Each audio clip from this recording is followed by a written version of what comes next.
আমাকে দিয়ে ফলোয়ার্স বাড়াবে, ওনাকে ওগুলো নষ্ট করে দেয়। মানে আমি এই 4 বছরে ফেসবুক কোর্টস অফ ইন্ডিয়া না কি লিখে রেখেছে নামটা, ওনাকে আমি সাবধান করেছি যাতে আমার নেক্সট টাইম কোনো ফটো ভিডিও এগুলো না। আমি 2টো পেজ তৈরি করেছিলাম, ফেক পেজগুলো আমাকে উল্টে স্ট্রাইক দিয়ে আমার পেজ দেখতে পাচ্ছ। এটা আমিও কারোর পক্ষে বা বিপক্ষে নই, এমন না যে পৃথির ভিডিও নিয়ে কথা বলছি মানে পৃথির পক্ষে বা আরেকজনের বিপক্ষে না। তবে কি বলতো, কারোর ব্যবহার করাটারও একটা লিমিট রাখতে হয়। কেউ বিপদে পড়ে আছে বলে তাকে একদম ইচ্ছা মর্জি মতন ব্যবহার করে নিলাম, এটা একদমই কিন্তু উচিত নয় আমার যেটা মনে হয়।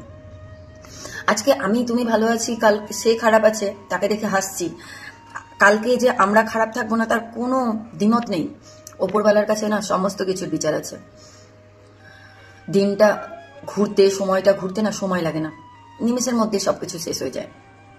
তাই কেউ বিপদে পড়ে থাকলে তাকে পারলে বিপদ থেকে বের করার রাস্তা দেখাও, কিন্তু তাকে আরো ঠেলে বিপদের মধ্যে ফেলে দিও না।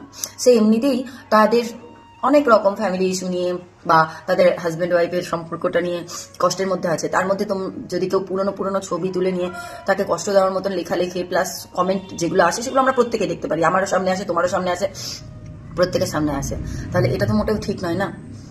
আর আজকে আমি সকালবেলা যখন ভিডিওটা দেখলাম, আমার ডেটা, আমি ওয়াইফাই আমার এই মুহূর্তে নেই, তো ডেটা মানে আনলিমিটেডও নয়, একদমই সীমিত, তবু আমি প্রীতির ভিডিওটা পুরোটা দেখলাম। আর প্রীতির সাথে আমি একদমই সহমত যে সে একদম কোনো একটা কথাও অন্যায় বলেনি। আজকে প্রত্যেকটা ক্রিয়েটারকে উঠে পড়ে প্রীতিকে সাপোর্ট করা উচিত, কারণ আজকে যখন আমি তুমি বা অন্য কেউ, তোমরা যারা আছো বিপক্ষে যারা ভিডিও বানাও, তারাও যদি তোমরা সফল হও কোনো সময়, তোমাদের ফেসকে যদি কেউ উল্টোপাল্টা ভাবে ইউজ করে, তখন তোমাদেরও খারাপ লাগবে, একদম লাগবে। তাই সেই সময়টা আসতেই দিও না। খারাপের বিরুদ্ধে না রুখে দাঁড়াতে হয়, উঠে পড়ে লেগে থাকতে হয়, যাতে কেউ খারাপটা করতে ভয় পায়। মান সম্মান হানি হয় তাহলে কিন্তু তোমরাই বিপদে পড়বে। এর আগে আমি 2টো পেজ তৈরি করেছিলাম, ফেক পেজগুলো আমাকে উল্টে স্ট্রাইক দিয়ে আমার পেজগুলো নষ্ট করে দেয়। মানে আমি এই 4 বছরে ফেসবুক থেকে কোনো আর্নিং করিনি, এখনও করছি না, জাস্ট আমার কাজ যেটা আমি সেটা করে যাচ্ছি কন্টিনিউ। তোমরা যদি ফেসবুকে আমার নাম প্রীতি মণ্ডল দিয়ে সার্চ করো, তোমরা দেখতে পাবে প্রচুর ফেক আইডি, প্রচুর।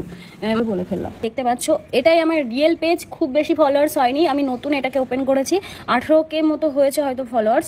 তো এই ছাড়া আমার ফেসবুকে কোনো ধরনের পেজ নেই, আর প্রোফাইলও নেই কোনো ধরনের। ওই যে 4 লাখ 8 লাখ 10 লাখ যা দেখছো সমস্ত ফেক।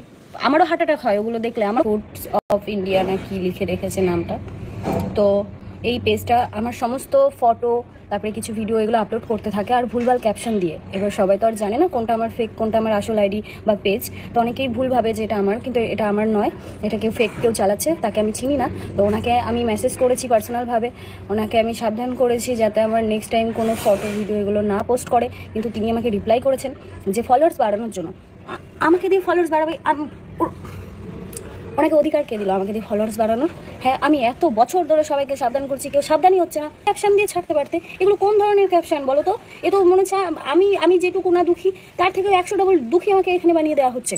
এরকম কেন? আর সমস্ত ফটো ভিডিও পুরনো যাদের সাথে সম্পর্ক নেই আমার, তাদেরকে নিয়ে এগুলো লিখে পোস্ট করা, মানুষ আমাকে তো খারাপ ভাবছে না?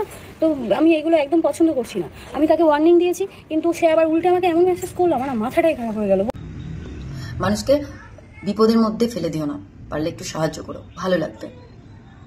আমি আগাগোড়াই বলি, নিজের বাবা মাকে সুস্থ রাখো, নিজে সুস্থ থাকো, নিজে ভালো থাকো, সেটাই তো আমাদের সমাজের একটা ভালো থাকার লক্ষণ না? যাই হোক, জানি না আমি কেন ভিডিওটা বানিয়ে বসলাম, ভিডিওটা আমি পোস্টও করব, কিন্তু আমি পৃথিকে এই মুহূর্তে এই কথাগুলোর জন্য পৃথিকে একদম ফুল সাপোর্ট করছি। তোমরা কি কেউ সাপোর্ট করছো না? তোমরা পৃথির পক্ষে না বিপক্ষে একটু আমাকে জানিয়ে যাও, ভিডিওটা পারলে শেয়ার করে দিও। নমস্কার।